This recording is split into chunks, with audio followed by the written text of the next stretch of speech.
Good evening and welcome to our question and answers session.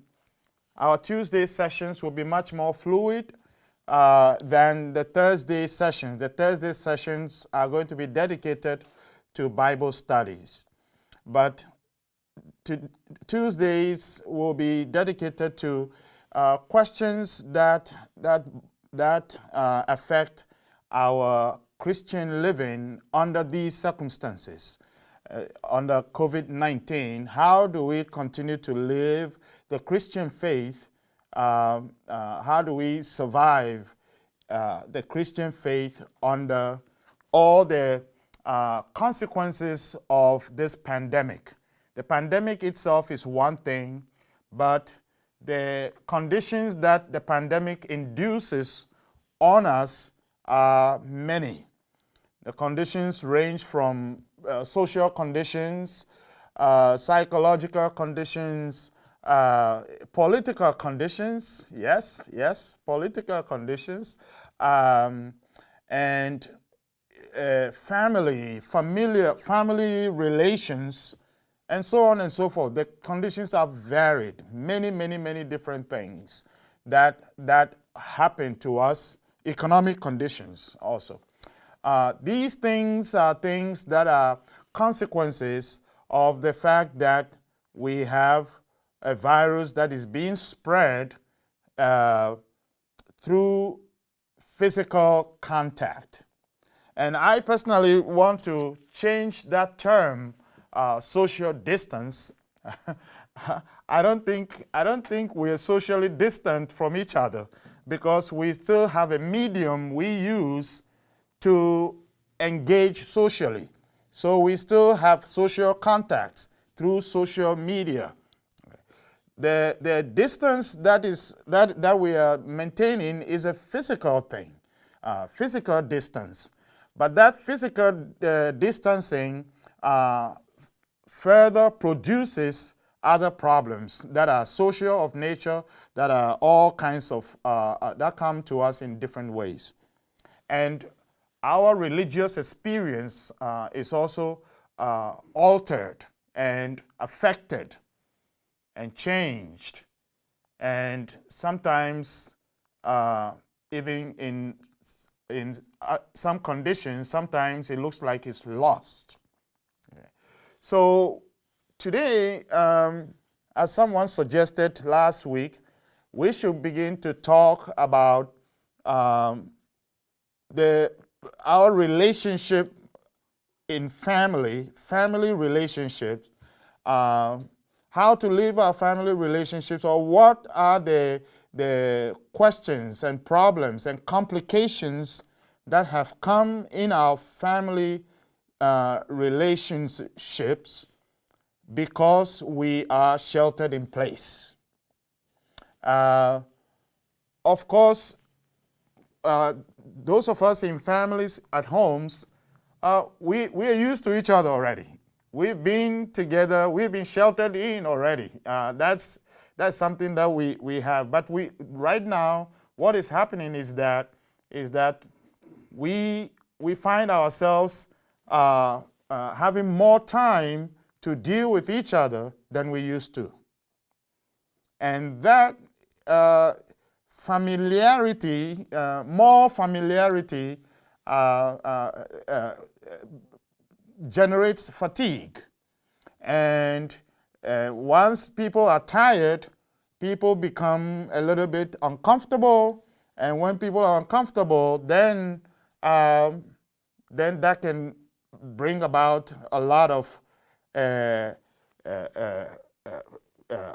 family friction and problems that affect our relationships. So we are saying that the Christian relationship is also affected because it's relations. Okay. Now I'm going to begin to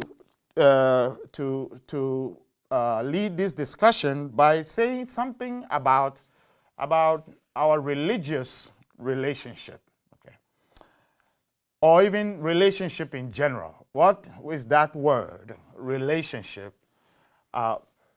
for us Christians, I'm talking from a Christian perspective. For us Christians, we look at relationship, whatever relationship you have out there, even if it's your job, your co-workers and people like that, your neighbors. Every relationship participates in the one main relationship that started the human race. And that relationship is God's creation. That is what began relations.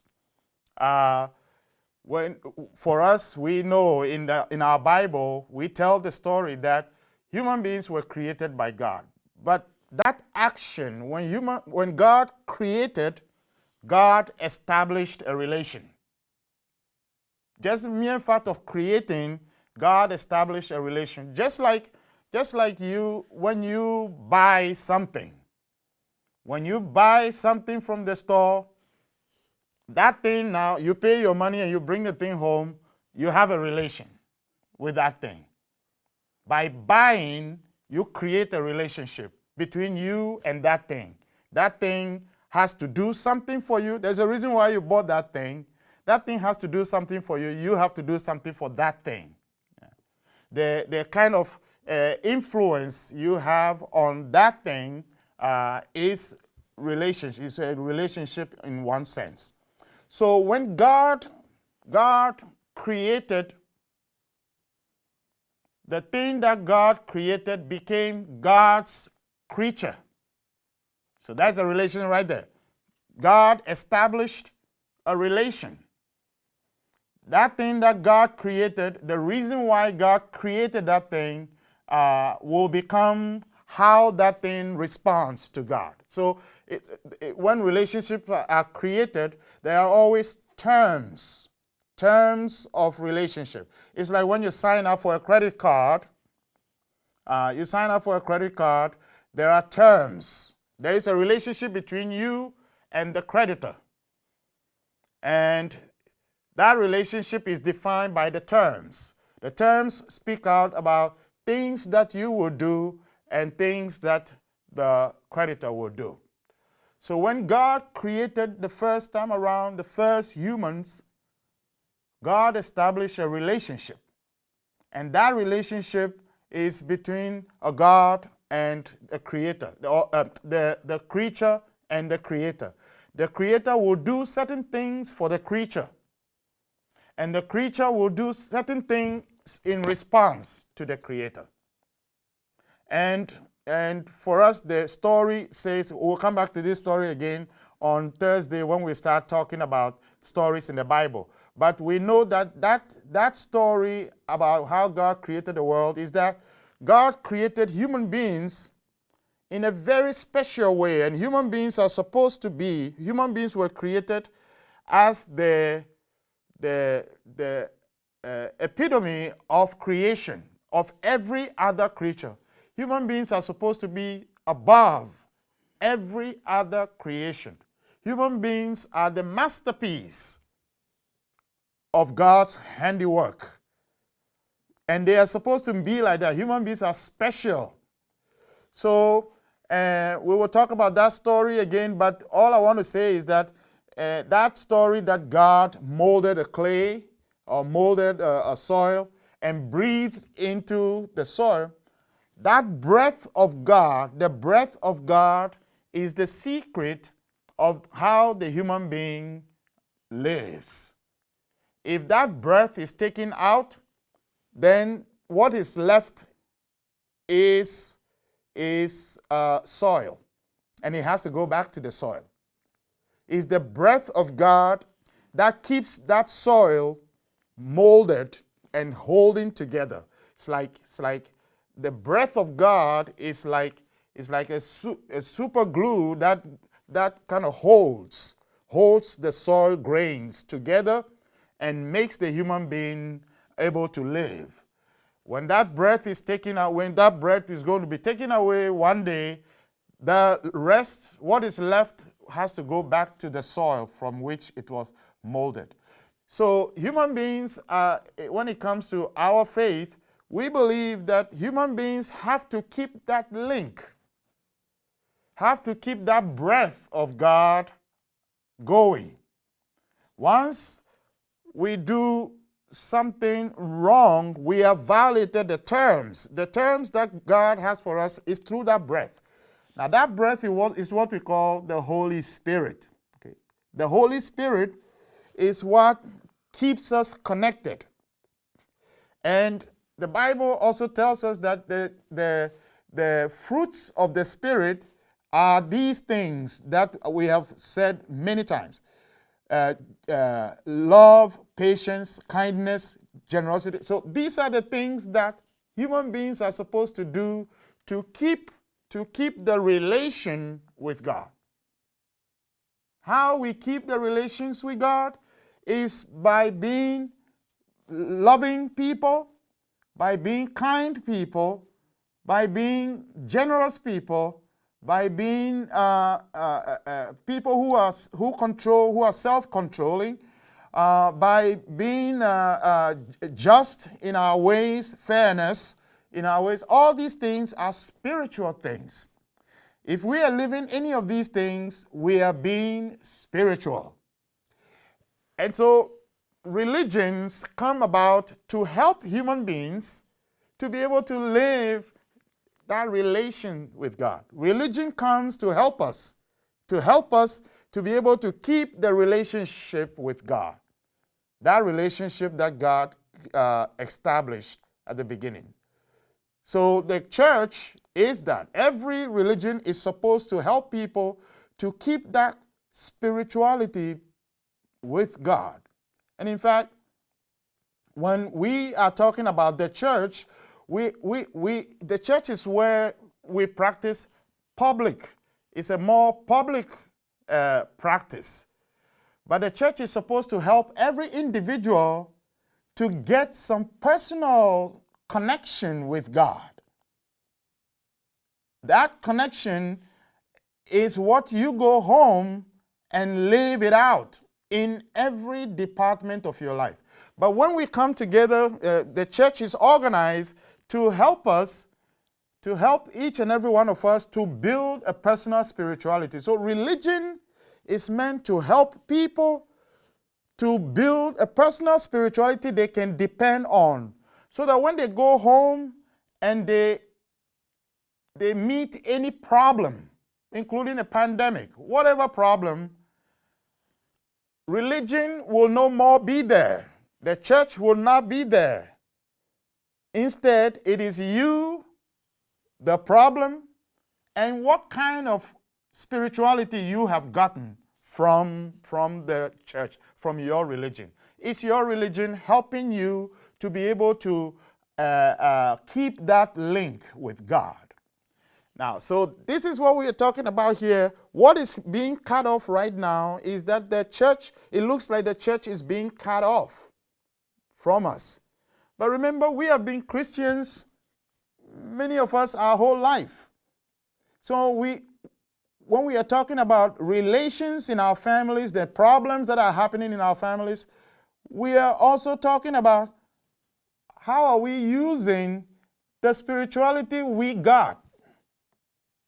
Or did we even build a spirituality at all for ourselves when the church was together?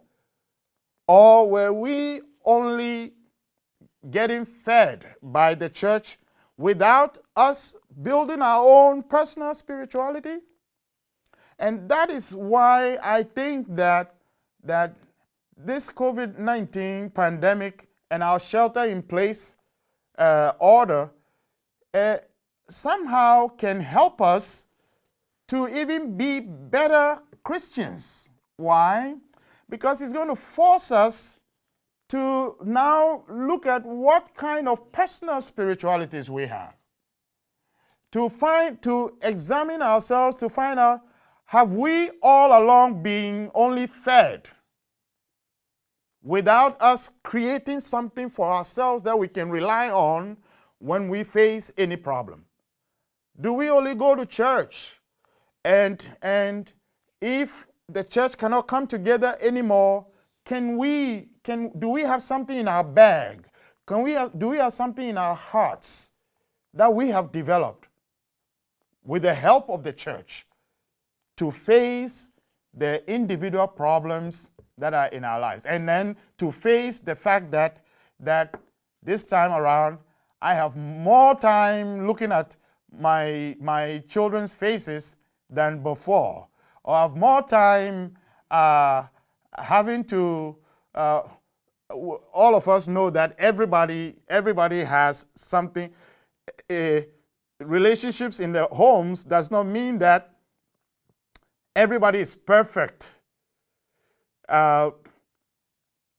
People related together does not mean that they have everything the same or they like everything about each other. There is always a percentage of things that you like, and there are things that you don't like. So now it is going to be difficult because the things that you don't like are going to show their ugly faces because you have more time now. They're going to pop up and they're going to come again and again and again, and they're going to test what kind of relation you believe you had before this time. So, and I believe that by the end of this pandemic, when we are coming back, we would have developed other ways that we have never seen before, that we have never even tried before. And it will better our relation with one another.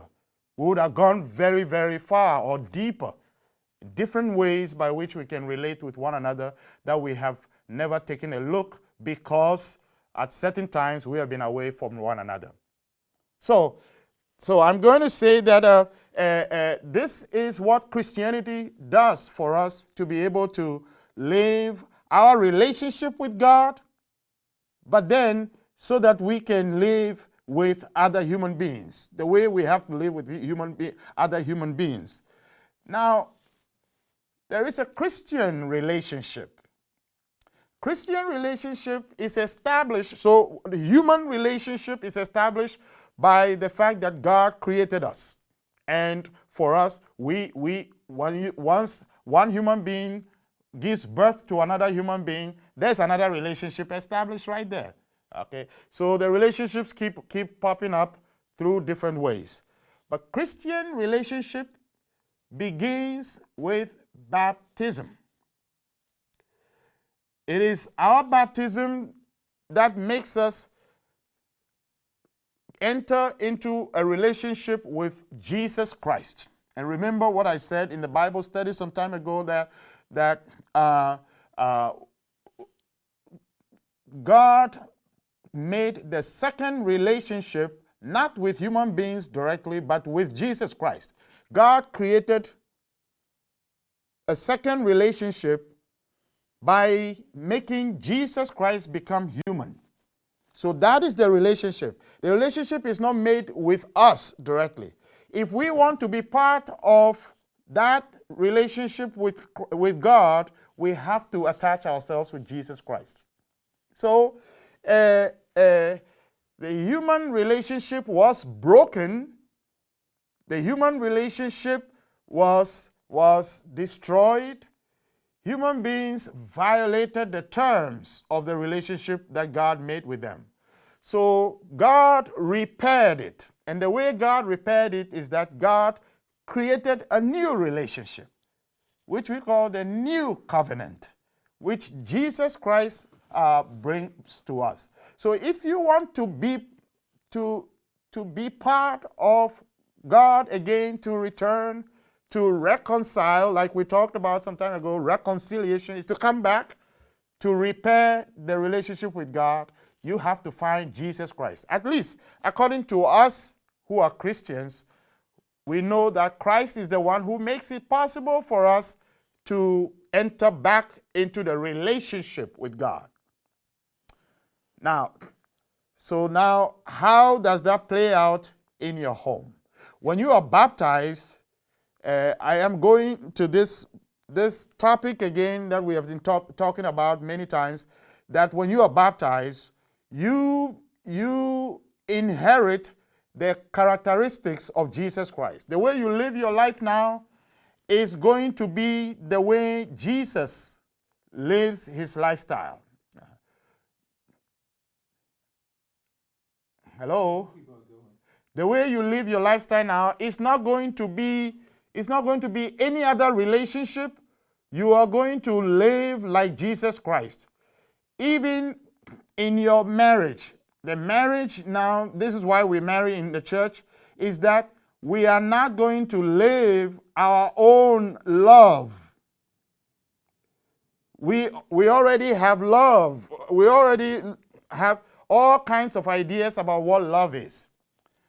And Jesus Christ also brought us what love truly should be.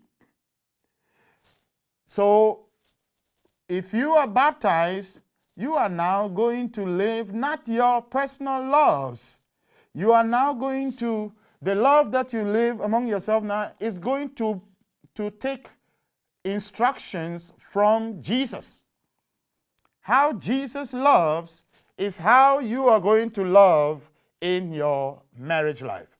And how Jesus loves is how you are going to love your children. How Jesus relates with us, or how Jesus relates with God, is how you are going to relate with everybody else in all your relationships, even in your job.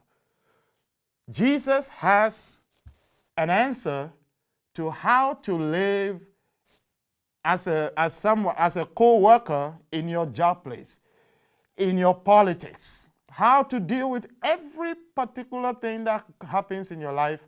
You will take instructions from Jesus as to how to live in that, how to live that relationship. So we are going to hear about it. We're going to hear questions. I want to throw this out there to all of us. Let us talk about what are some of those challenges. And it's not just challenges. There are bright spots too. There are very good things that you are doing out there because of this shelter in place that have come about because of it, that you have created. And we can continue talking about things like that. Jesus tells us, for instance, when it comes to relationship, Jesus says in John chapter 15, verse 14 and 15, he says, I no longer call you slaves, because a slave does not know what the master is doing. Instead, he says, I call you friends. Why? And then he goes on and says, because I have made known to you everything that I have heard from my Father.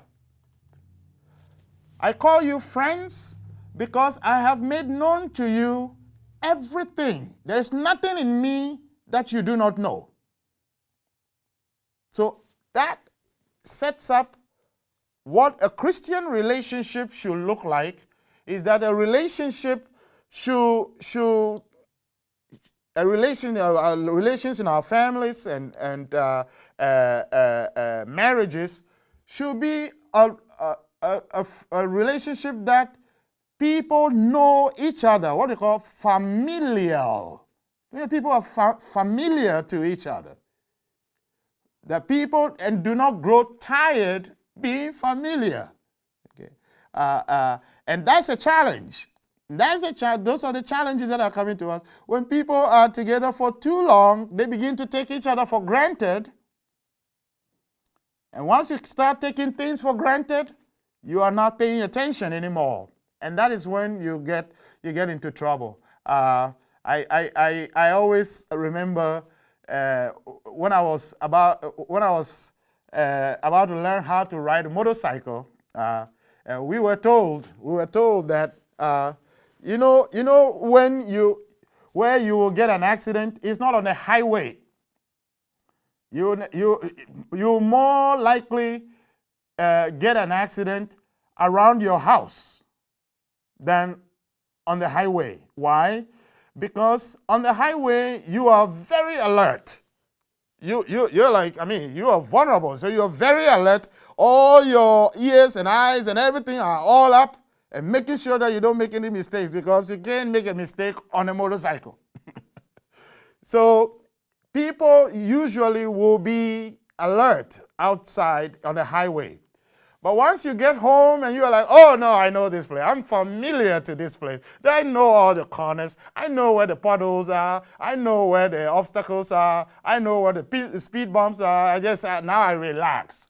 And when you relax, that is when the little tiny thing crosses you and you are off. So when we take things for granted, that is when we begin to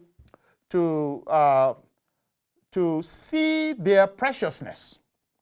See, when we take things for granted, that is why when we don't see how precious they are. We can't see the preciousness because we are no more paying attention. We are like, we know it, I know it already. Oh, okay, now I don't have to think about it. But human beings are very, like I told you from the beginning, human beings are special. And they never stop being special. Human beings never stop being special. There's always new things to learn about the human being. You can never, just like you can never finish knowing God, so also you will never finish knowing the creature that God created in the image and likeness of God. Human beings are very sophisticated. But we have gotten to a life that we sometimes know a little about them, and then we kind of lock them in. We put them in prison. I call that prison. When you learn something about someone, whether it's your spouse or your family member, and then you kind of box that person to that thing only, you will have a rude awakening one day.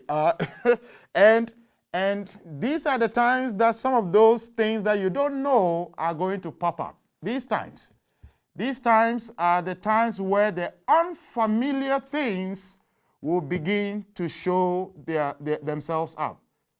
And they will show themselves because they want to be treated. When they show themselves, they are not like showing themselves because just for the sake of it. They're showing themselves because you have forgotten about that. And they want to show you that, hey, I am here.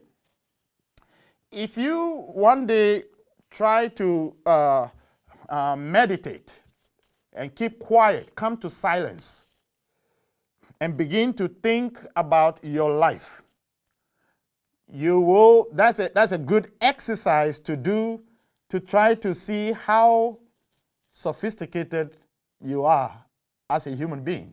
Okay? Because a lot of things that are in there begin to pop up. Sometimes you might be afraid. Things will begin to pop up, and then you don't want to continue. That's why many people cannot come to silence. Silence frightens people. When they sit for 5 minutes, they go, okay, I got to do something. I got to do something else. Or try to look at someone, just your family member, just look at each other on their faces. Just look at each other, eyeball each other for, let's say, 5 minutes. You can blink, and see the experience. Different things begin to come into your mind. Some of the things that are sometimes they are crazy ideas and things come into your mind. Things that you have never thought of before will begin to come up. That's only to be interpreted as human beings are sophisticated people. They are different in nature, and if we keep paying attention all the time and never take them for granted, never take anything for granted, but always when you wake up every morning, you look at each other and say, you are special, you are new today, and I'm going to pay attention to know what your needs are, know what and also to give and take, right? There was a story about these two this couple that went to the priest, and the priest they were talking about family relation and how to continue to love each other and be able to fulfill the church's teaching that married love should be forever. So the priest asked the wife, does he love you? And she said, yes. And then the priest says, are you sure? She said, yes, I'm sure. How are you? How do you think? How do you know that he loves you? And she said, because he told me. Okay. And he said, when did he tell you? She says, this morning. He says, and after this morning, did he tell you again? Says, yes. When? Just an hour after that, when he was leaving to work, he told me he loves me. And then after that, says, yes. When he was at work, he called, and I called, and he told me he loves me. So the priest said, yes. So that is what you should be doing. That you're always saying that because human beings change. Human beings are sophisticated. And just because he told you, I love you now, the next time when he's saying, I love you, it's a whole different level now. It's a whole new thing. It's like what we've been saying all the time. When you come to Mass, every time you come to Mass, we've been saying certain things again and again and again. And sometimes the routine makes us lose the value of what we are doing at a particular time. Sometimes it's like we coast through the Mass. Yeah, and Father, get it over with and let's go. Okay. And many other things are the same. But it should not be so. We are not supposed to lose our concentration and our expectation. Every time we come to the Mass, it's a new day, it's a new time, it's a new experience, and it's a deeper and moving us forward. So I know that what is going on in your homes are mixed. So let us now open the floor. Let us talk about some of the issues, some of the things we are dealing with now in our family relationships, because we now have more time to stick around with each other in a home. So I will open the floor, and any questions that are there. Is there any question? Do we have any question yet? You can type your question. Click on the left side. The chat button. The chat button. Go to the chat button and type your question out, and we can address that. And I'll keep speaking until we get a question. So one thing I want to say, therefore, is that Christianity, our Christianity is for the sake of humanity. Christianity serves humanity. Okay? Christianity is there to make human beings good. Christianity is supposed to build a spirituality in us so that we can help people wherever we are. So remember this. Never think that Christianity is against humanity. Wherever you find a human being, you are called upon to practice your Christianity there. And the Christian ideals, all the Christian teachings, which I told you before, can be found in Matthew chapters 5, 6, and 7. The core teachings of Jesus Christ found in Matthew chapters 5, 6, and 7, what we call the Sermon on the Mount. That is the Magna Carta, or that is the constitution of Christianity. The Constitution of America, for instance, is the thing that guides American relations, American relationships. So also in Christianity, it is the Sermon on the Mount that guides our relationships, that can help us to be able to live any form of relationship we find in our homes. Your relationship with your children, relationship with your spouse, relationship with a neighbor, relationship with your pets. Oh yeah. Someone asked me a question before, do animals have souls? I said, I don't know. I don't know, but more than likely they do, because if you ever look at the face of a dog or your pet, look at the face of your dog, and you see the kind of eyes and face that dog makes, that yanks emotion from you. That when you start talking about emotions, you are talking about spiritual things. Okay? When you start talking about emotions, you start talking about things like how people are feeling, you are already at the level of spirituality. And so, but I don't know if, so the question that was asked me was, do they have souls? And if so, will animals go to heaven? My goodness. Animals give you happiness, right? If they give you happiness, what is heaven? Heaven is a condition of happiness. So every happiness in this world participate in the divine happiness. Okay. Animals are creatures, but the only difference between animals and human beings is that, like I said, human beings are the epitome of creation. Human beings are supposed to have charge over, they are supposed to manage. Human beings were created as managers of the rest of creation. They manage creation.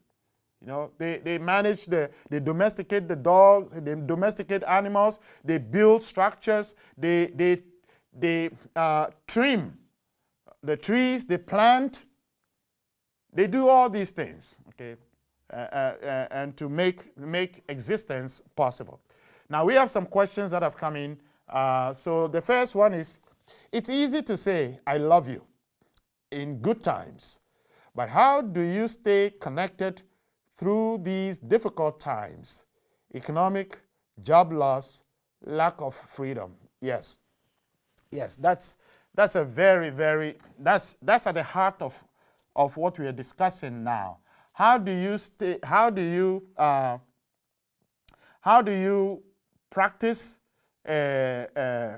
Christianity, or how do you continue to love? So when I say practice Christianity, now we are talking about how you are patient, how you are kind, these are the fruits of the Spirit. I always keep coming there. Fruits of the Spirit. The fruits of the Spirit are evidence of the spiritual life. Okay. So how do you stay in the spiritual life when you are being bombarded with job loss, all these other things that we have talked about? How do you stay connected? Now, one thing I want you to know is that Christianity does not take away the experience of adversity. Everybody, every human being will face some adversity. We are not inoculated from adversity. Instead, we are given the strength to put adversity in the proper context and to live through it. Because you know that Jesus Christ went through adversity. The one who saved us went through adversity. And the reason why he went through adversity is because we were going through adversity and didn't know how to deal with adversity. We didn't know how to deal with, we get lost in adversity. We let adversity take away our humanity. And we become inhuman under adversity, under these things of community, of life. So Christianity, Jesus went through adversity, and he went through the worst form of adversity. If you think you're suffering because you lost your job, think about someone who was subjected through all those things that Jesus endured to the cross. That's what I said to a friend that came to me that was losing it. She was losing it. And we went to sit down in the church. We talked for a while. And then I asked her to look at the cross. She said, I'm having a bad day. And I said, okay, can you look at the cross? What do you see? He says, that's Jesus Christ. And then I said, yeah, but what do you see? That is your God hanging over there, hanging on the cross. That's Jesus having a bad day. That is his bad day. Can you imagine yourself hanging on the cross? That's his bad day. So if God can go through that, and you have signed your life to this God, then you should know, we should know that we have the power to handle adversity. So Christians will not be saved. Adversity is not going to be taken away from us. We are going to experience death in our families. We are going to experience. We ourselves are going to die anyway. We are not going to be taken away. We are going to get sick like everybody else. We're going to do all these things. We're going to lose jobs. We're going to suffer all kinds of things. That is not what distinguishes Christian from a non-Christian, or believer from a non-believer. Everybody is going to mourn. But the one who is Christian or who believes mourns with hope. The way we mourn is different from the way someone who doesn't have hope after death, someone who doesn't believe that there is a resurrection. For them, physical death and adversity and all these things are the end. They have no other thing to look up to. For us, we mourn also like everyone, but then the quality there is that we mourn with hope. We don't mourn like it's all over for me. When your spouse dies, life is not over for you. Life still goes on. So you mourn the fact that you will not have the physical, like coronavirus pandemic, we are all sheltered in place. You will not have the physical contact anymore with somebody.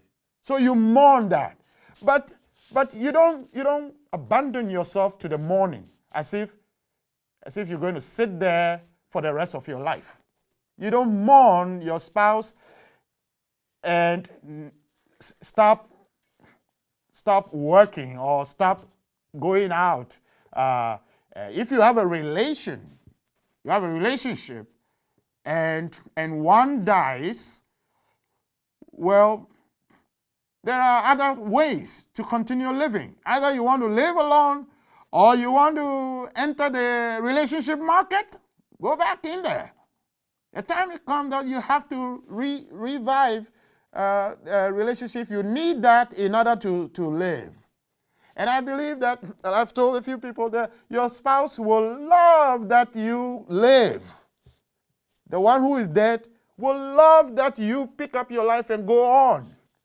Your spouse will not be there waiting and saying, "Oh, I'm waiting to see who comes to the house. I'm going to whack him or whack her."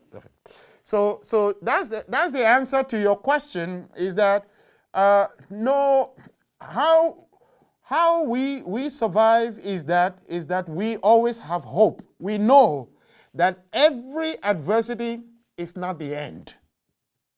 There is life after that. So what we should be doing in adversity and in times like this is to be thinking about what is our life going to be after this is over, because it's going to be over.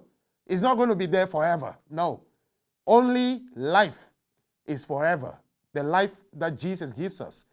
But this one will come to an end.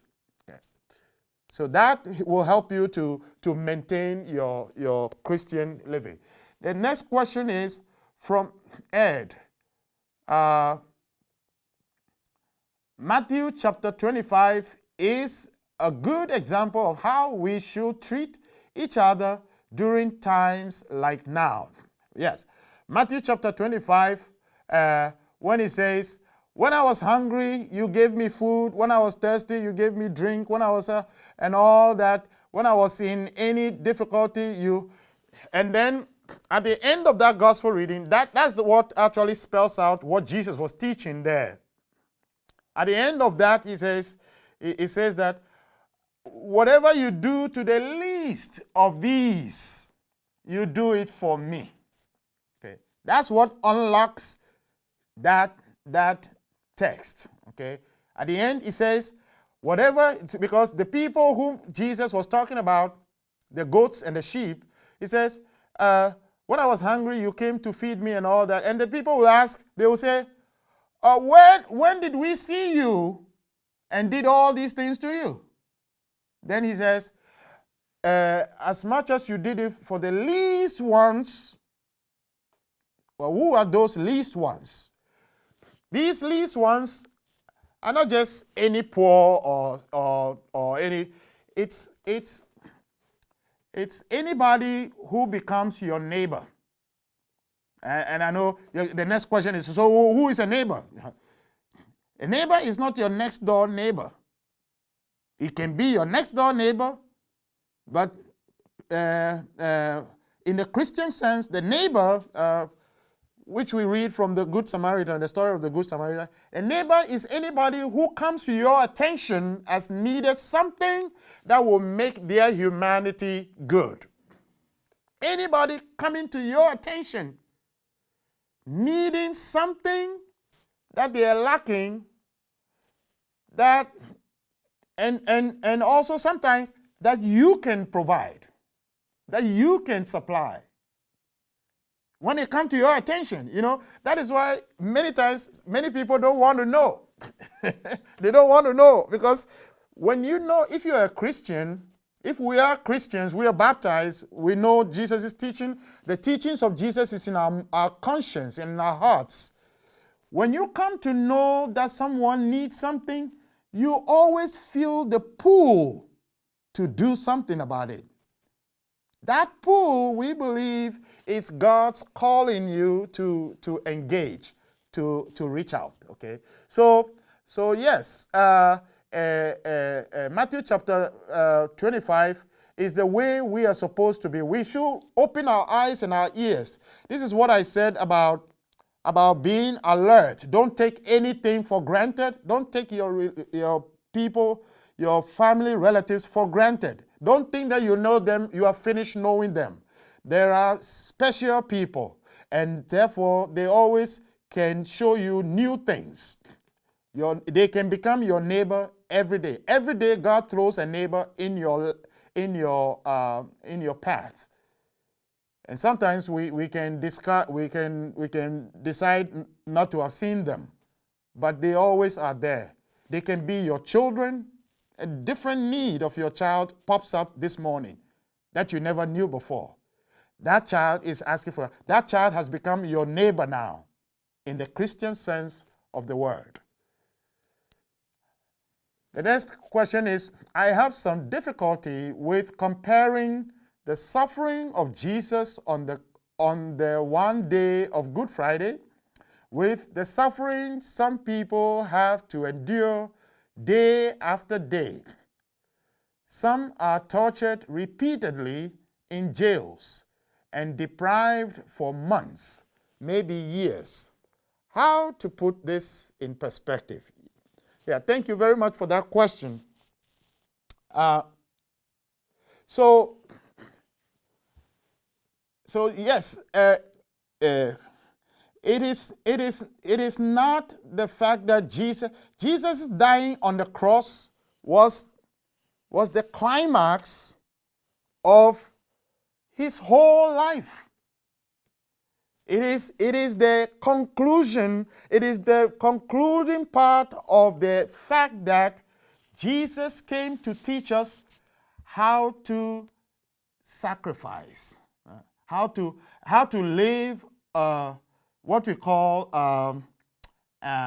unconditional love, a love that is not based on what somebody is doing. I want to be somebody who is always radiating love. Everything that comes from me should be love. It doesn't matter whether somebody deserves it or not. I want everything I do be love. That is unconditional love. That is the kind of love that the Bible says, even while we were still sinning, Jesus died for us. Even while we were still sinning, we didn't ask, oh Lord, save us. We didn't do that. We didn't beg God to save us. God freely saved us. It was not based on us. It was based on the fact that God is love itself. And God cannot issue anything that is not love.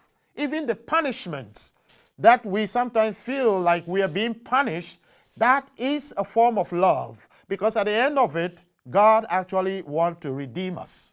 Okay? But we experience it that way. So Jesus' death on the cross, his suffering on the cross, was not the only suffering.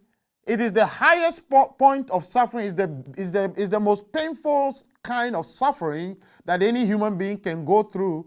But it wasn't just a one-day affair. It wasn't just on Good Friday. We celebrated that way. Yes, he was killed on that day, but the whole life of Jesus was suffering. First of all, we say Jesus Christ is God becoming human. God, Jesus is God. He is divine. But he became one of us, was born like every human being. That itself was the first suffering of Jesus Christ. That he left, let's say you leave your country of prosperity and everything, and you go live in some village in Honduras, where you have all village in Honduras that is like you have said, torture, that is being terrorized by drug king and drug pushers all over the place, and go live in there. That is suffering number one. So God becoming human itself is real. He really gave away what he had and became like us to dwell among us. This is a God who was born and could not find a place to be put. As an infant, could not find a place to be put, but to be put in a cave, and in a manger in a cave. How many of us will have our newborn babies and put them on straws, or put them in that stinky stable in a cave? Nobody will do that. But those are images of the fact that Jesus' whole life, from the beginning all the way to the cross, the fact that he was teaching the disciples and the disciples could not understand him. He had a hard time trying to convince the disciples. Peter Peter walked with Jesus all over. Peter was with him, sleeping where Jesus slept. They were together. They were bonded so much. But Peter rejected him. When Jesus was arrested, Peter ran away. Can you think about any betrayal than that? Okay. So, and then the Pharisees. Oh my goodness. How many times have you not heard how hard time Jesus had with trying to debate or trying to discuss with these Pharisees? And how many times he was hunted down to be killed? How many times he was hunted down? And so the death on the cross was just the climax, the conclusion, the high point of the suffering of Jesus Christ, and died. Okay, so do not just pin in just on Good Friday. This is the life of Christians, and anyone who is being tortured day and night, if you find yourself in that situation, now is the time you have to witness. Now is the time you have to unite yourself with Jesus and say, this too shall come to pass. This will not be forever. There is a life after this. Okay. Then we have more questions? We have a comment that was made some time ago. Okay, here's a comment. Wait, hold on. It's this one right here. Oh, No, that's the same. If there's any, shoot, I'm sorry to have this. If there is any good out of this virus, is that it seems to be bringing families and neighbors together in hopefully in a kinder way and spirit. I've noticed this by everyone waving at one another and sitting outdoors hoping to interact with other people. So that's a very good thing. And 100%. I think it's a very, very good thing. It's a great thing that people are now beginning to thumbs up and high five. No, not high five, not physical high fives. But people are beginning to notice. Now, this is where this is what I can say about that. People are beginning to notice how precious people are. Okay, because they are missing them. In the family itself, people know each other, but I think people are learning new things about their family relatives. People that they think they know already, many things they know, but there are new things that are popping up now. The things that are not done at home, but that are done outside, they are now being done at home. They are bringing them home, and so their relatives are beginning to see these things for the first time. And those who are aware of that have begun to even fall more in love with one another.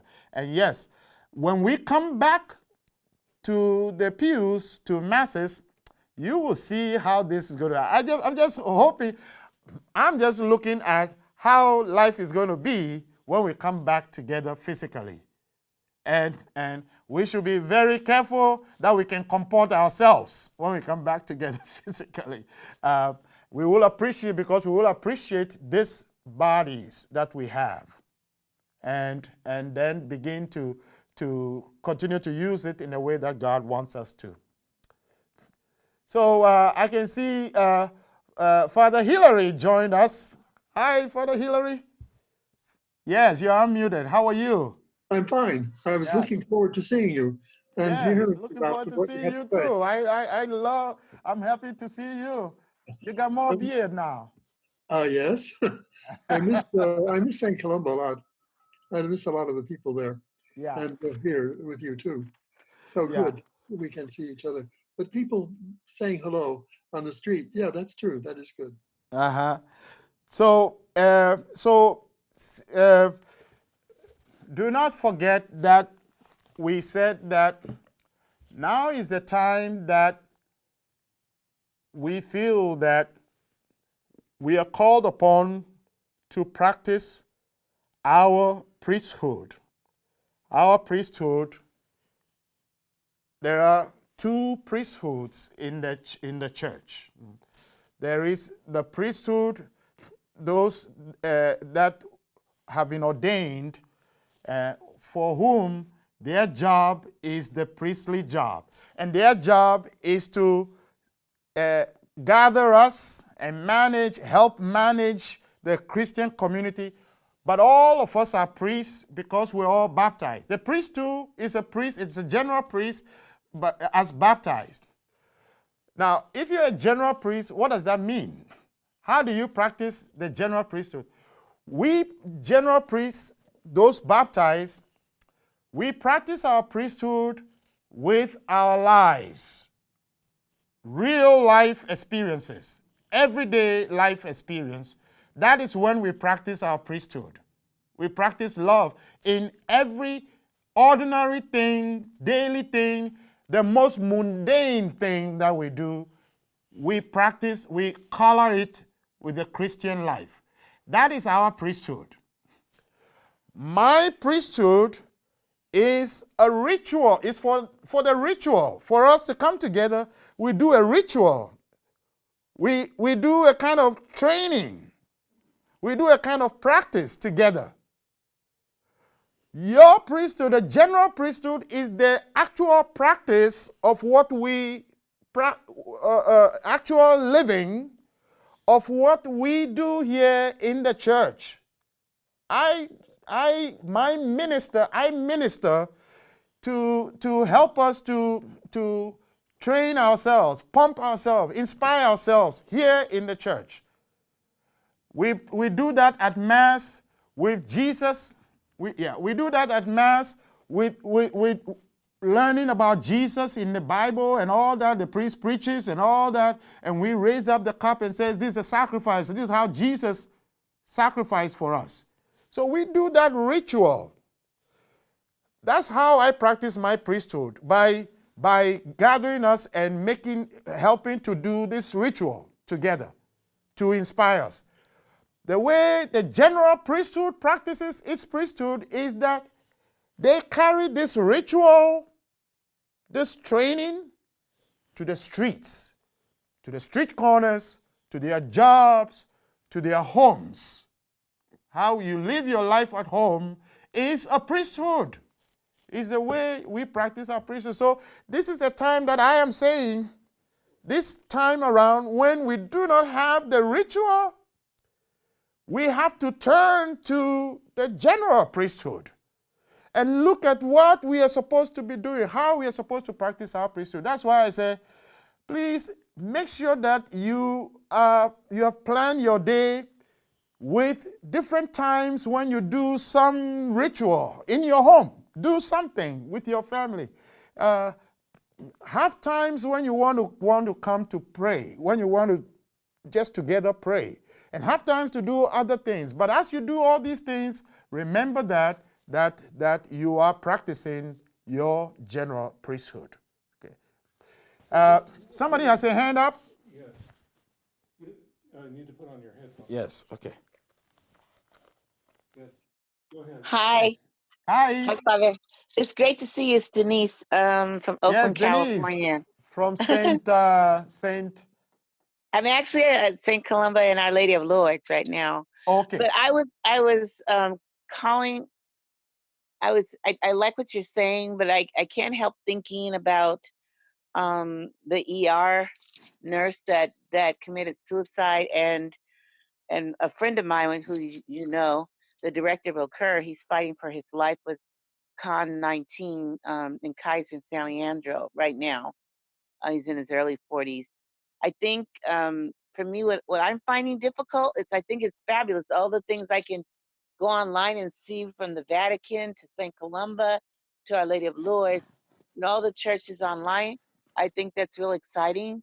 But what I'm finding really difficult is, I I guess I could just say that the priest on lockdown with us. I mean, I think it's good they're on lockdown, but I also feel like if people could hear that message of hope, like that ER doctor needed to hear, or Jorge, he's like probably more devoted Catholic than myself, to see the priest.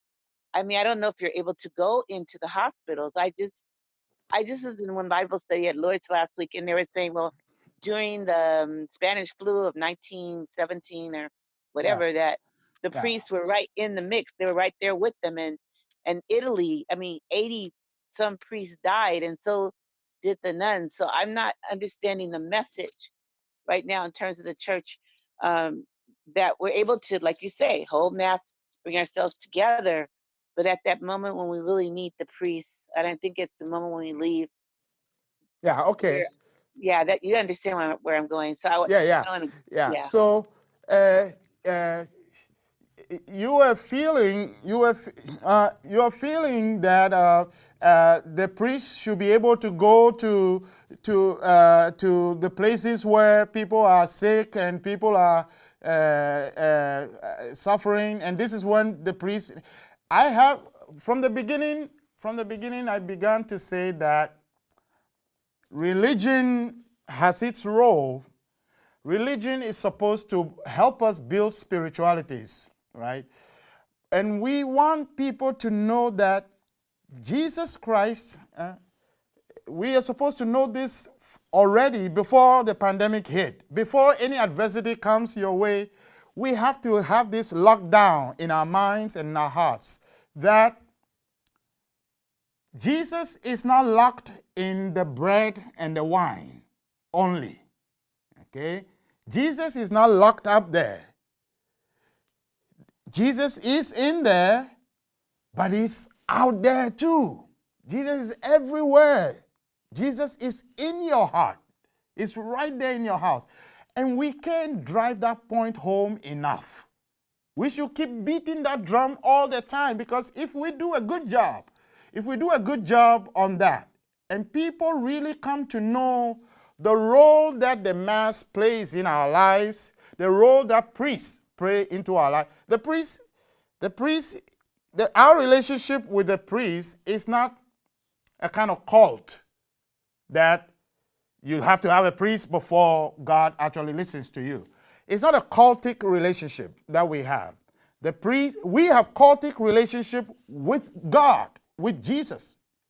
Our relationship with Jesus is a cult one. And you know, when we say somebody is in a cultic relationship, not culture, but cult, it means that that person can do no wrong. This is the person you bank on. Whether this person looks like he's not listening to you or not, you still stick with that person. That's a cult. Okay? And that is the relationship we have with Jesus Christ. Jesus can do no wrong. The priest only helps and manages that relationship, helps that relationship to go on. Okay? So we shouldn't establish a cult with a priest. We shouldn't establish a cult with anybody who comes along.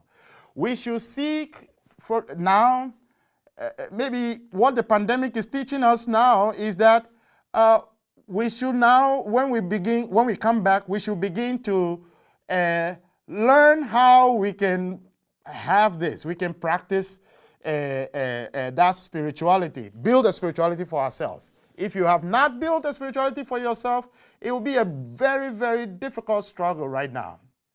But you will survive. But when we come back, make that a mission for yourself. That whatever we are doing here physically, you are building your personal spirituality to dwell on. When you go home, the priest is not going to be there, the choir is not going to be there, whoever is not going to be there. I have to handle the situation, and you can do it. Jesus is there. How to connect with Jesus and tap that power in you to help you go through. And then also, this situation is a temporal one. I'm always saying it. Adversity is a temporal thing. Adversity is not forever. Good will be forever. Good will stay forever. So you know that. Once you know that, you have knowledge of that, then you begin to try to survive, because there's a work to do when we come back, okay? This is going to pass away. So thank you. I want to thank everybody for making the time to come out today. On Thursday, we're going to begin talking about the stories in the Bible. We're going to tell the stories of the Bible from Genesis to Revelation. We're going to just take our time and start telling whatever story you can find. And these are the naked stories. These are not like interpreted story, not the story that interpreted. No, I want you to know, if you pick up Genesis, what kind of stories are you expecting to read from them? You got to be a good Bible, have a good Bible knowledge, is to know those stories are there. And then we'll go on to see how we can interpret them another time. So let me say thank you very much, and God bless you, give you restful sleep, and wake us up tomorrow to continue our lives praising God. Amen.